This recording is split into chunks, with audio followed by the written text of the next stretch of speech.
Today we're going to begin talking about thinking, language, and intelligence. Now, we've been talking about thinking, or more formally known as cognition, in the past because we've already covered things like learning and memory, which are aspects of cognition or thinking. Because when we talk about thinking, what we really are referring to is a variety of functions. But basically, it's every time you take information in and mentally act on it. That's what we're really talking about when we talk about thinking.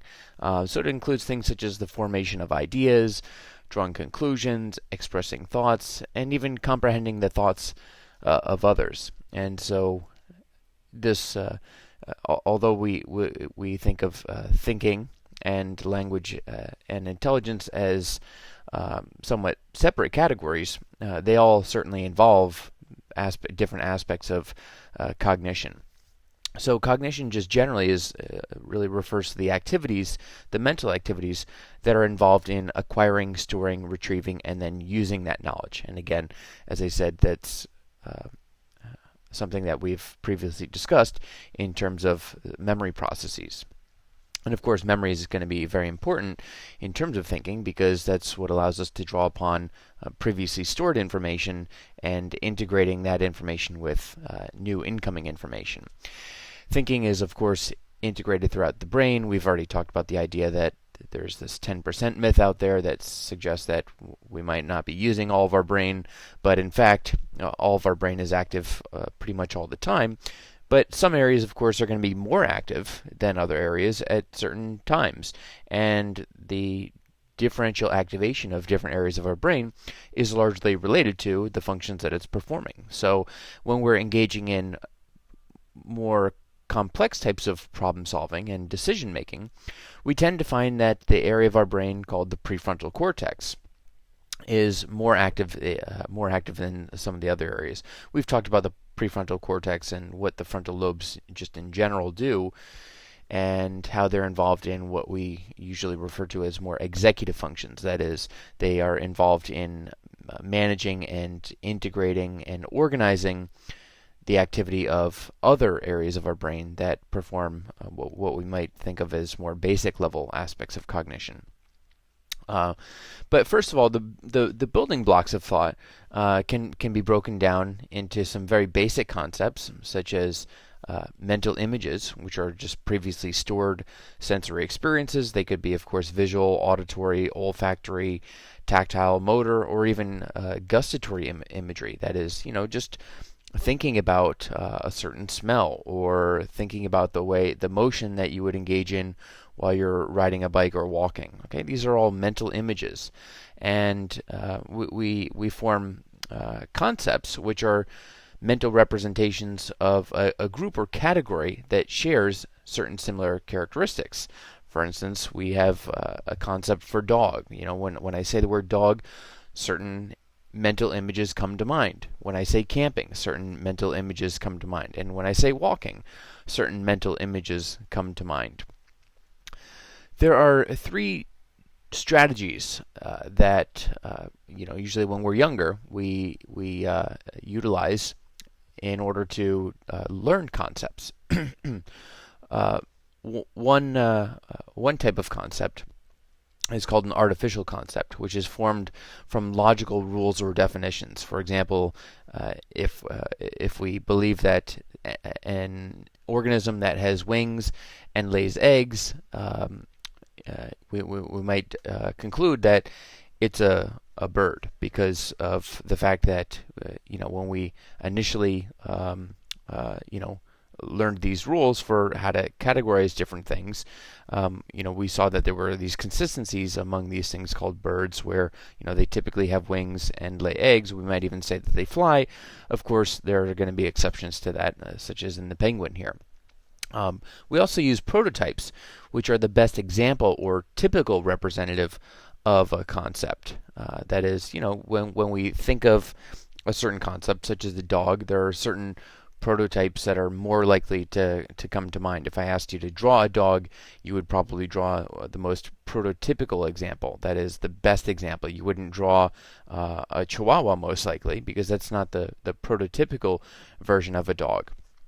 And when we're learning about the concepts, we also tend to create hierarchies. And it turns out that there are hierarchies called basic level concepts, where we see that those concepts, the basic level ones, such as bird and dog, are easier to learn than either higher order concepts, such as animal, as well as lower order concepts, such as robin, penguin for bird, and poodle and Bowser for boxer for dog. Okay. So problem solving, as I said, is also an aspect of cognition, and there are typically three steps that we go through when we're attempting to solve problems. The first part is preparation, where we need to define what the ultimate goal is. We need to outline limits and desires, and we need to separate the negotiable from the non-negotiable. So, for instance, if you're trying to buy something that you saw online from someone, you might set a certain limit. You're not going to spend more than this amount, but you'll be willing to spend a different amount. So you first need to ultimately define what your goal is. Your goal might be to walk away with that item that someone else is selling.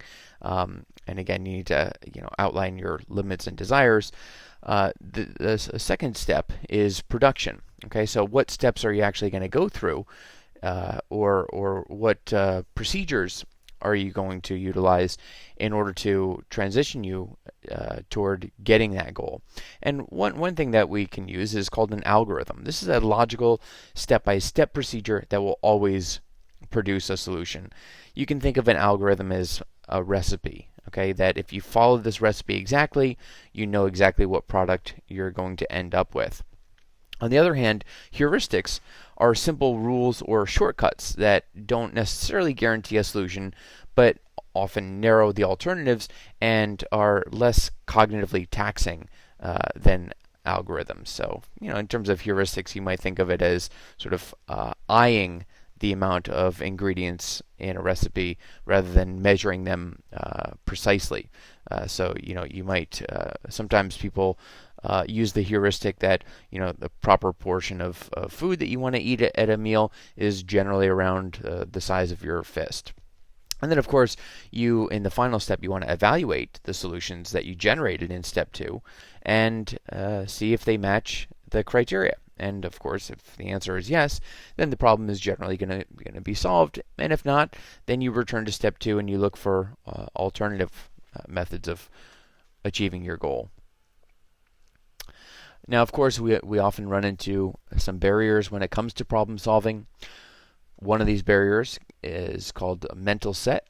This refers to persisting in using problem solving strategies that have worked in the past rather than trying new ones. So this is a classic example of a test in a research study that a psychologist might use to investigate problem solving.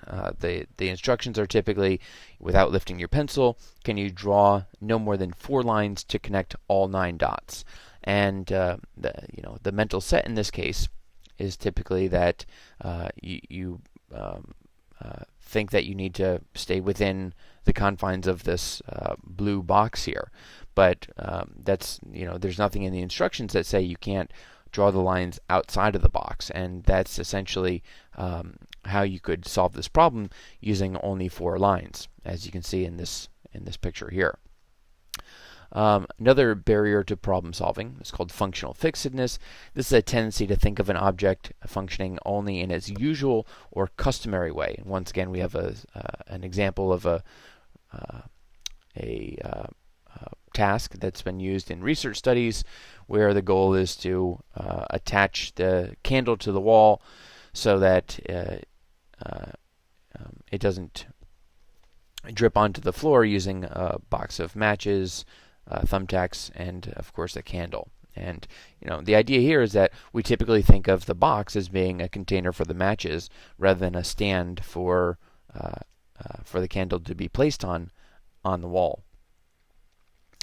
Another barrier is called confirmation bias. This is one that most people are highly susceptible to. Okay, it refers to the tendency to seek out information that confirms pre-existing beliefs or positions while ignoring or discounting contradictory evidence.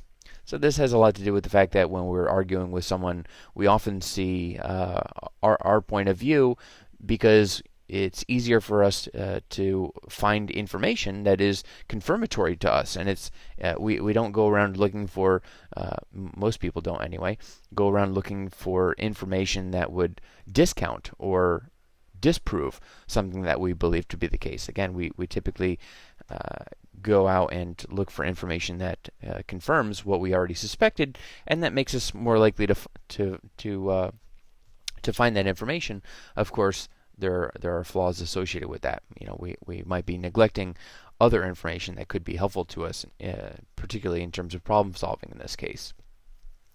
I mentioned heuristics as a procedure that we can utilize to problem solve a few minutes ago, and there are a few different types of heuristics. But a heuristic is sort of usually thought of as a mental shortcut. Okay, it's not like an algorithm in that we follow a step-by-step procedure, but it's a mental shortcut that we use to sort of narrow down the number of options that we have in order to find a solution. So one of those heuristics is called the availability heuristic, which refers to judging the likelihood or probability of an event based on how readily available other instances of the event are in memory. In other words, these heuristics have usually been investigated in terms of people's ability to make judgments about the likelihood of certain events. So in this case, when something more easily comes to mind, we tend to think of that event as being more likely to occur, for instance. So if you just saw a car accident being reported on the news, and then you're asked to judge the number of occurrences of car accidents, or the frequency or the likelihood of getting in a car accident, you'd be more likely to overestimate the likelihood of a car accident simply because it's more available to you. It's sort of fresher in your mind. The representativeness heuristic, on the other hand, refers to estimating the probability of something based on how well the circumstances match or represent our previous prototype. So, for instance, if you meet 3 people from a company and they're all aggressive, you might assume that the company has an aggressive culture. Okay, you're extrapolating, you're making an assumption. It's a bit like stereotype, really. This representativeness heuristic. You're judging how likely something is based on how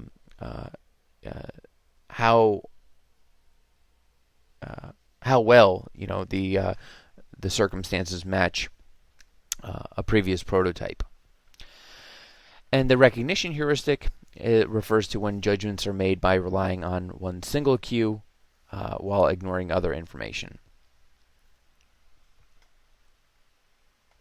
Okay, so creativity is also a topic that's been investigated when it comes to cognitive functioning by psychologists, and there are three elements that some psychologists would propose are important in terms of generating creative thinking. One has to do with originality, which refers to seeing unique or different solutions to a problem. Another has to do with fluency, which is your ability to generate a large number of possible solutions. And the third one is flexibility, that is shifting with ease from one type of problem-solving strategy to another. And again, because of the fact that we saw in the case of functional fixedness, that could be a hindrance to creative thinking. Divergent thinking is representative of the type of thinking that is believed to tap into this construct called creativity. It refers to thinking that produces many alternatives from a single starting point. And it's oftentimes seen as being kind of the opposite of what's traditionally taught in most schools. That in traditional schooling, you're taught that there's one correct answer, and that's what you tend to look for. But divergent thinking is sort of the opposite of this. It is how many different solutions can you come up with to solve a problem? And coming up with a number of different solutions, that's one of the things that defines what creativity is. And there's a psychologist named Robert Sternberg who proposed a theory that explains how people develop creativity, because he didn't believe that it was an inborn trait that was relatively fixed, but rather something that is malleable and can actually be learned. So he proposed a theory called investment theory, which suggests that using which is how creative people buy low, meaning that they take ideas that are not popular at the time and sell high. That is, they take ideas, like I said, that are not valued by mainstream culture at the time, and then sort of develop them once they become more accepted. But initially, they start out with being not very valued. He also proposed, so in this theory, Sternberg suggested that there are some different resources that allow people to be creative. One is intellectual ability. He said that you basically just have to have enough intelligence in order to see problems in a new light. None of these are sufficient by themselves, but the relative importance of them can vary from one situation to the next. He said that knowledge is also going to be necessary, but not sufficient. You need to have at least sufficient basic knowledge of the problem to effectively evaluate possible solutions. He talked about thinking style. He said that novel ideas and the ability to distinguish between worthy and worthless types of ideas is important. Also, personality. He said that having a willingness to grow and change, take risks, and work to overcome obstacles is an important factor in how people become creative. Also, motivation. You need to have sufficient motivation to accomplish the task, and that the motivation should be more internal than external. And when we talk about internal versus external motivation, we're referencing the fact that sometimes you could be motivated to do things because there are external factors. You would get a reward for doing it. Other times you're motivated to do things because of the intrinsic value. That is, you're not necessarily going to get any external incentive for doing something. If, for example, if you enjoy running, you're not going out and running because somebody's paying you to do it. You're not going out to win races, but rather you just enjoy running. That would be an example of intrinsic motivation, and that's one of the things that is believed to be necessary in order for creativity to develop. And the environment, of course, can either support or can hinder one's creativity, but the environment is important to take into consideration. Okay, language is a form of communication in which we use sounds and symbols which are then combined according to specified rules. And the basic building blocks of language include phonemes, morphemes, and grammar. So phonemes, these are the smallest distinctive sound units that make up every language. For example, the P in pansy, the ing in sting. Those are the smallest sound units. So basically, each letter of the alphabet will have a phoneme, will represent a phoneme. Sometimes the phonemes are the same. For instance, the S and C can sometimes be the same phoneme, right?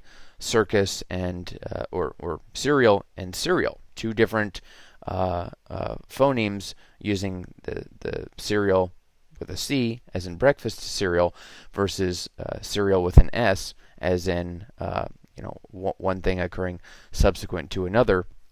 those can have the same phonemes, and obviously with the letter C we can have different phonemes represented with that letter. So C can either have a soft sound or a hard sound. Morphemes, on the other hand, are the smallest units that carry meaning, and they're usually created by combining different phonemes. So these would include things like prefixes and suffixes. So in this case, the S sound can actually be a morpheme because it can imply that something is plural. Just adding an S onto the word pens or pen, for instance, gives that meaning that there is more than one present there, and so that's what makes that an example of a morpheme. Or adding ing onto a word like writing, which implies that the task is currently going on. So there are phonemes, morphemes, and grammar. Grammar is a system of rules which includes both syntax and semantics that are used to generate acceptable language, thus enabling us to communicate and understand others. So syntax refers to a system of rules for putting words in order. So in English we say I am happy versus happy I am. It's the same three words, but the order in which you say them can communicate different things. Semantics, the other part of grammar, refers to a system of using words to create meaning. That is, each word has its own definition, and that's what semantics really refers to. It's basically just the meaning of words. And as I said before, in the case of cereal, the same word or same sounding word can have different meanings. Now, in terms of how language develops, as we've seen multiple times before, there have been two different positions that have been taken early on in this debate about how language develops. One side of the argument was the nature side, which argues that children are pre-wired to develop language using something called a language acquisition device. This is basically just a theoretical construct. It's not something that exists within our brain, but it's rather the idea that our brains are sort of pre-wired to extract information from language and then be able to apply it. So we don't have to go to school in order to learn our native language. We can learn it simply by being exposed to it. Okay, we just naturally pick it up. On the other hand, more behaviorally oriented psychologists would argue that from the nurture side of things, that children learn languages via a complex system of rewards, punishments, and imitation. That is, they would argue that we learn language just like we learn anything else through this system of reinforcement and punishment and imitation, the things that we talked about in when we discussed the concept of learning in psychology. Now, there are also different sort of stages that we progress through in language acquisition. The first stage is the pre-linguistic stage. So this is what characterizes language from birth to 12 months, approximately. It involves things like crying, which are just reflexes in newborns, but they become more purposeful over time. Cooing and babbling are also pre-linguistic aspects of language. Cooing is the use of vowel-like sounds that occurs typically around 2 to 3 months, and then babbling occurs subsequently to cooing, where consonants are added from 4 to 6 months.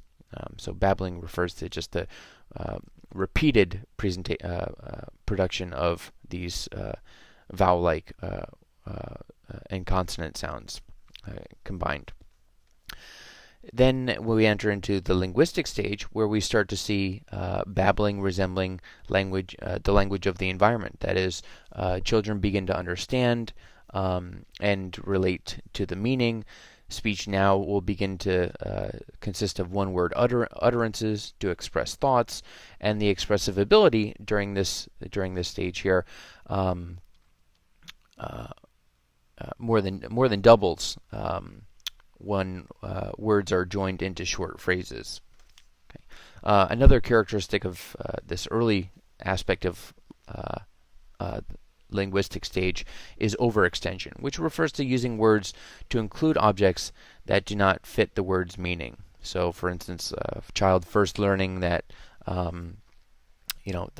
there's a picture of a male, and that they've previously learned that dad is a male. They can then overextend that and believe that all men are daddy, or use the word daddy to refer to all men.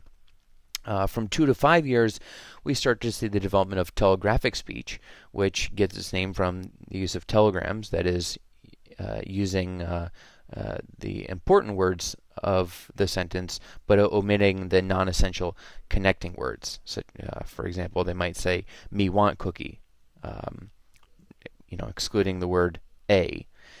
Vocabulary increases at a phenomenal rate during this stage, and the child acquires a variety of grammar rules as well. The other thing that we see in this stage, again from 2 to 5 years, is overgeneralization, which is applying basic rules of grammar to cases that are the exception to the rule. For instance, I goed instead of I went is not uncommon. Adding an S to make things plural is a learn that they rule, and so they might say mouses rather than the correct word mice. There's been a lot of research looking at the development of language in animals as well, or at least the degree to which animals may be capable of utilizing language, and particularly learning human language. And most of this research has been done on apes because of their genetic similarity to humans and the fact that they have appendages, arms and fingers, that can allow for the use of sign language. So, there have been a number of studies looking at apes, chimpanzees, and gorillas in particular, where they've been taught to use symbols on a keyboard, for instance, as well as use of different sign language. There's also some evidence to suggest that dolphins may be able to understand subtle signals and audible commands as well. But there's a lot of controversy in this literature looking at development of language in animals. The proponents argue that that apes can use language creatively. That is, they don't just learn things that are taught in terms of language, but they actually develop new things. And they also argue that sometimes there's evidence that they can understand some of the more subtle and complex aspects of sentence structure as well. The current evidence, however, suggests that non-human animal language is certainly far less complex than human language. It's less creative in the sense that, again, they tend to not utilize what they've learned to generate new things. Okay, that's one of the characteristic features of human language, is that humans are constantly saying things that have never been said before. Okay, that's the creative aspect of language. That is, you don't have to learn everything. You don't have to hear every sentence that you've ever produced. You are more than capable of producing your own languages, and that's one of the things that seems to be most lacking in terms of animal use of language. Okay, now intelligence. Now this is also a very broad aspect of cognitive functioning, and it's a very elusive term. It's very difficult to define exactly what intelligence is, but this definition here was provided by one of the psychologists that developed one of the most commonly used tests of intelligence, or IQ tests. This is a man named David Wechsler, and he said that intelligence is the global capacity to think rationally, act purposefully, and deal effectively with the environment. Early debates around intelligence and what it was centered around the degree to which intelligence is a single factor versus the degree to which it's made up of multiple different factors. And I like to equate this the concept of whether intelligence is a single factor or multiple factors to thinking about the concept of being athletic. Okay, some individuals we can think of are athletic in the sense that they can pick up a sport or an activity, and they can excel at that sport. My nephew is a really good example of this because he plays soccer, baseball, hockey, and he started out playing just hockey. But he very quickly picked up the ability to play baseball, very quickly picked up the ability to play soccer, and really just excelled as soon as he picked up those sports. So, that's what that suggests is that, there's some common factor, some single factor we might say called athleticism that allows people to just pick up different sports very easily. Okay, and so intelligence was argued to be the same way. There was the idea proposed by a psychologist named Charles Spearman that there's a general intelligence factor, which he called G for general intelligence, that's responsible for people's ability to exhibit or display different aspects of intellectual functioning. Another theorist, Raymond Cattell, believed that G was actually composed of two subtypes.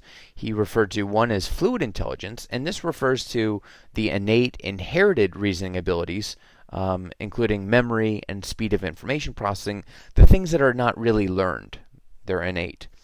But he also said that there is another aspect of intelligence that is learned, and he called this crystallized intelligence. This refers to the store of knowledge and skills that are gained through experience and education. So you might be, for example, you might have genetics that are going to allow you to become very athletically skilled. But if you never play your first game of football, those genes aren't going to do you a whole lot of good, right? So it's a combination of both innate, unlearned abilities that you're presumably born with, that are largely genetic in nature, but then there are also environmental experiences that are going to be necessary in order to shape those skills as well.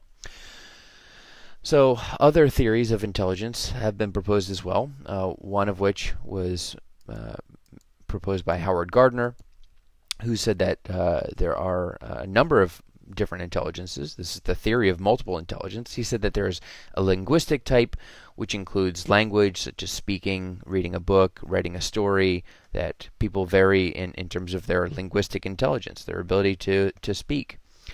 He said that there was a spatial type of intelligence, which involves things like mental maps, figuring out how to pack multiple items into a box or to draw a floor plan.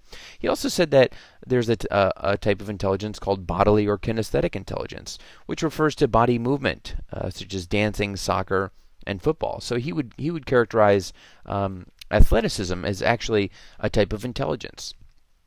Interpersonal intelligence, he said, refers to the understanding of social skills, such as managing diverse groups of people. It's important to distinguish between interpersonal and intrapersonal. Intrapersonal is understanding oneself. Intra meaning within. Inter refers to the way that we interact with different people. Now, obviously, those are not going to be completely independent, because the degree to which you are aware of your own internal functioning, particularly your emotional functioning, is going to have an influence on your ability to interact with other people and understand their thinking and emotional functioning as well.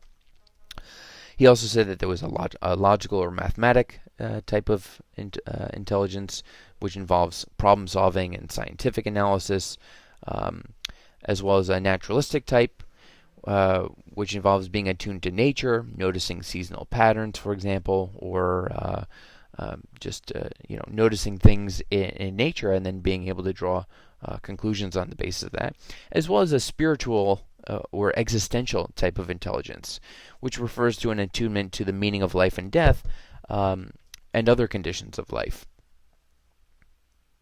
Okay, but those are that sort of is a theory of intelligence that really attempts to capture all that intelligence is. Okay, whereas most of the other some of the other theories don't attempt to capture quite as many of those distinct abilities that we might see.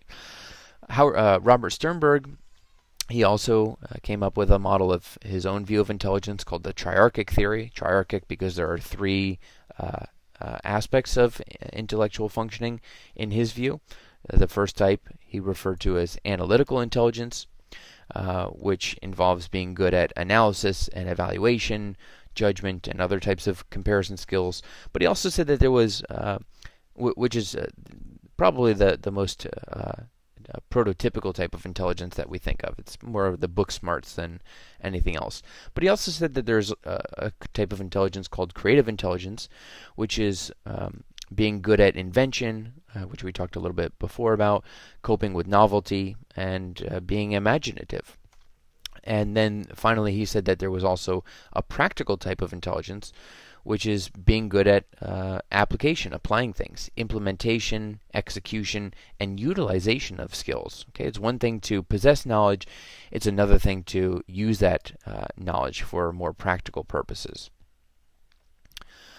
Finally, another distinct type of intelligence, which is actually relatively newer in terms of the way that intelligence has been conceptualized, is called emotional intelligence, which involves knowing and managing one's emotions or empathizing with others, and also maintaining satisfying relationships. This is again, this is probably most closely related to Sternberg's practical intelligence, in the sense that you could be very book smart, but and have a lot of knowledge. You could even be very creative and be able to design things very well. But if you can't work well with other people, that's usually a pretty important aspect of being successful in life, is the ability to interact well with other people, socially, that is. And that's what emotional intelligence is designed to represent, is our ability to to deal effectively with emotional functioning, both of ourselves as well as others.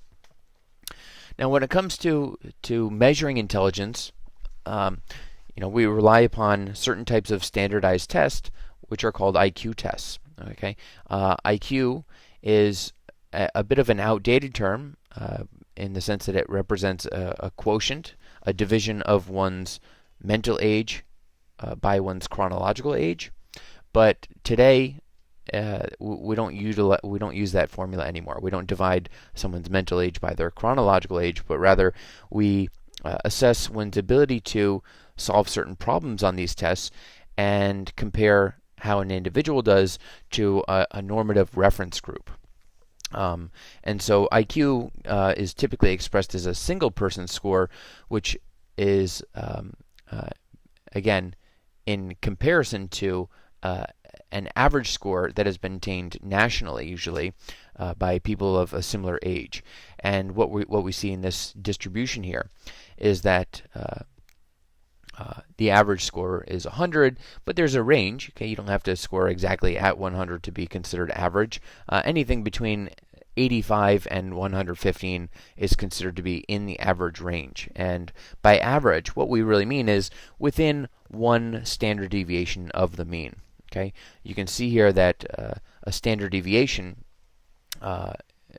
represents the number of scores that are expected to fall within a certain range of the average. So if we go to 2 standard deviations below the mean, which would bring us to a score of 70, there are fewer people scoring 70s than people scoring 85s. And likewise, if we go 3 standard deviations below the mean to a score of 55, that's far less common than scores of either 70 or 85, and 100 is the most common score. And because of this distribution of scores, this is often referred to as a bell curve or a normal curve, because it has this bell shape to it.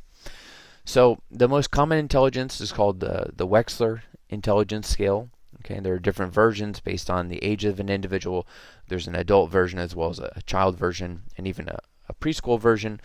But it can be broken down basically into both verbal and more nonverbal or perceptual types of tasks. Verbal scales ask questions about general knowledge, types of information, comprehension, or the ability to understand how to problem solve in certain situations or the reasons for things, the ability to perform arithmetic calculations, the ability to see similarities in things, digit span, which we talked about before, which is a test of short-term memory, as well as vocabulary. The nonverbal scales, subtests, on the other hand, include things that have much less of a verbal component. That is, they don't involve a lot of speaking, but rather are demonstrated through one's ability to perform, hence the name performance scales. So these involve things like a digit symbol, which is a measure of how quickly you can sort of process information, and picture completion, which involves looking for missing parts of objects, block design, which is a bit like a Rubik's Cube in the sense that you have to manipulate these blocks in order to arrive at a desired pattern, and a couple of others which are actually no longer on the present version of this test: picture arrangement and object assembly. Now, it's very important to understand what makes a good test, because there's a lot of tests out there, especially on the internet now, and some of them may claim to give you an intelligence score, a score for your intelligence, but we would want to know certain things about that test before we gave any credibility to it. The three things that make a good psychological test are standardization, meaning that meaning two things really. One is that testing procedures are uniform, meaning that everybody takes the test in the same way. The SAT is an excellent example of this. Most students have taken lots of standardized tests before at some point in their educational careers, and it's likely that everyone is in the same room, gets the same exam, and has the same exact time limits. That's what uniformity of procedures refers to. The other aspect of standardization refers to the fact that tests should have norms established on a representative group. That is, I just mentioned that IQ is currently determined by comparing one's performance to a representative group. So we have to have knowledge about how that representative group does in order to draw any determinations about what your performance means. Reliability is the second factor. Test scores have to be consistent and reproducible if the test is taken again. And this can be assessed by looking at two different aspects of reliability. One is called test-retest, where if you take a test on Monday this week and then again on Monday next week, although there might be a practice effect there should be some similarity in your performance from one week to the next if you're measuring something that is considered to be relatively stable over time, such as intelligence. The other method involves looking at how one half of the test does to the other, compares to the other half, by usually just computing correlations. But finally, and perhaps one of the most important aspects of a test is validity. That is, the test actually has to measure what it's designed to measure, and the way that we can determine the degree to which a test is valid usually has to do with the degree to which it relates to other things that it should be related to. Okay, and this is actually a specific type of validity called criterion validity. That is, the accuracy with which a test score, in this case, is able to predict another variable of interest. For instance, SAT is a test that is designed to predict how people do in college. And the question of validity here is, how well does the SAT actually predict how well people will do in college? Now, there are a number of controversies surrounding intelligence, but intelligence tests remain very important because they're often used to make determinations about the degree to which people experience intellectual deficiencies. That is formerly known as mental retardation, now known as intellectual disability, is largely determined based upon two things really. One is the functional status of the individual, that is whether they can function independently, without the assistance of others, or the degree to which they can do that. And the second is what their performance on an IQ test indicates. Usually the standard is functioning at an IQ level less than 70 is necessary in order for somebody to be diagnosed with an intellectual disability. Now, the majority of people that do fall in this range, this intellectual disability range, are at the mild end. That is, they have IQ scores between 50 and 70, and it becomes less and less common to have an IQ further and further below that. Okay, this makes sense if you think about that bell curve that we looked at. The further you go away from the average, the less common those scores are. Now, on the opposite side, we have mental giftedness. People, that is, people who score exceptionally high on these IQ tests. Now, there are certain things about people who tend to score very high on these IQ tests that are different than people who score closer to the average range. For one thing, they tend to earn excellent grades, and they tend to be socially well adjusted. And that might actually be a misconception about people that are mentally gifted, is that they're not socially gifted, or socially well adjusted, I should say. That is a misconception about people that are highly intelligent, is that they're not necessarily any less able to function socially. They have also been shown to be taller and stronger, which is interesting. They're more likely to be highly successful, such as becoming scientists, college teachers, business people, but they're also just as likely as the national average to do things like get divorced, even commit suicide, or even develop alcoholism. Okay, in terms of some of the brain factors that relate to intelligence, there's a relatively reliable relationship that's been demonstrated between brain size and intelligence. That is, species that generally have larger brains are generally considered to be more intelligent. That is, whales, dolphins, and elephants, and great apes all have relatively large brains, and they are also tend to be considered among the most intelligent species. MRI studies have also shown significant correlations between brain size and intelligence. Again, this is in adjusting for body size. And some research indicates that there's a correlation between intelligence and the speed with which somebody can process information. That is, information processing speed is an important component of intelligence. So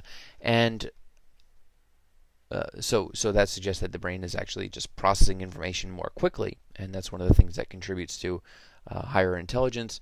And more intelligent brains, or the brains of people that tend to score higher on IQ tests, I should say, also tend to be more efficient. That is, when you have somebody who scores high on an IQ test and somebody who scores in the average range, you find that the person's the brain activity of the person who scores high tends to be a little bit lower than the person who scores in the average range when they're doing the same task, which suggests that their brain is just more efficient. It's doing the same work with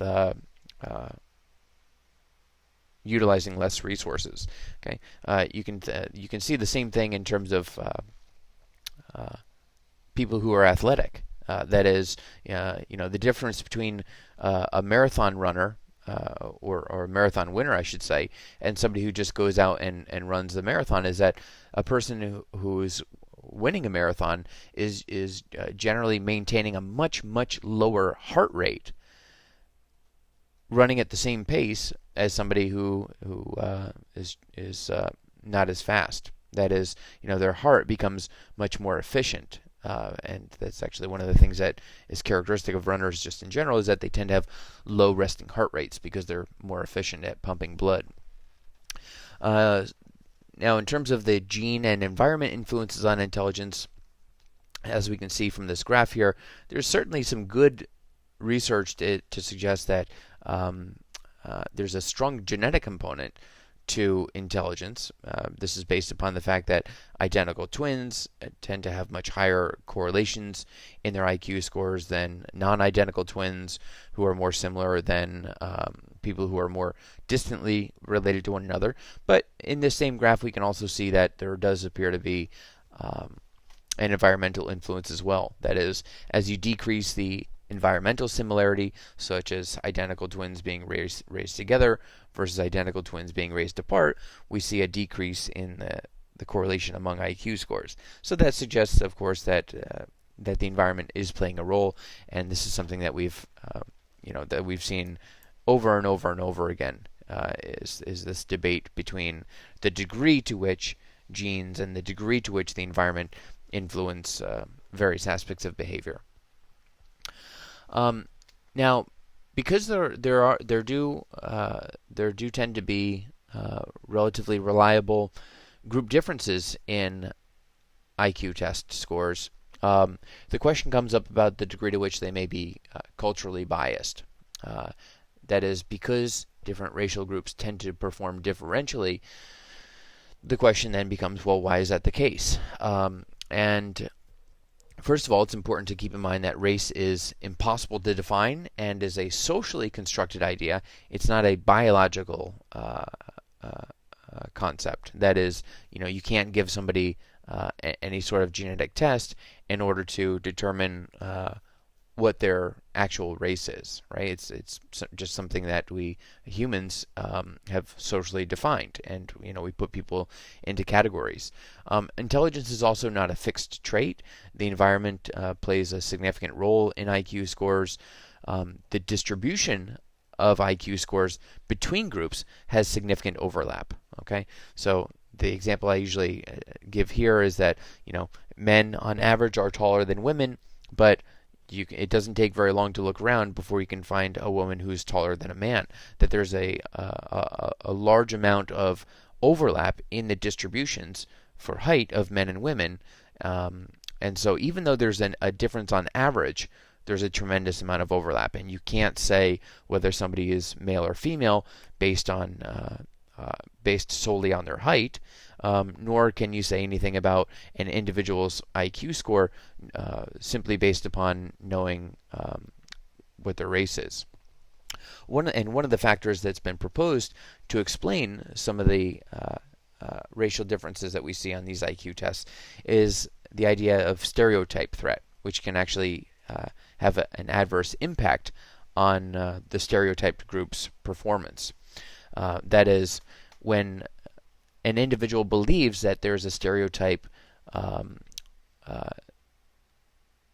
against their performance in a specific area, and this could be any group of individuals, that can actually, in and of itself, lower their performance. And so, a very common example of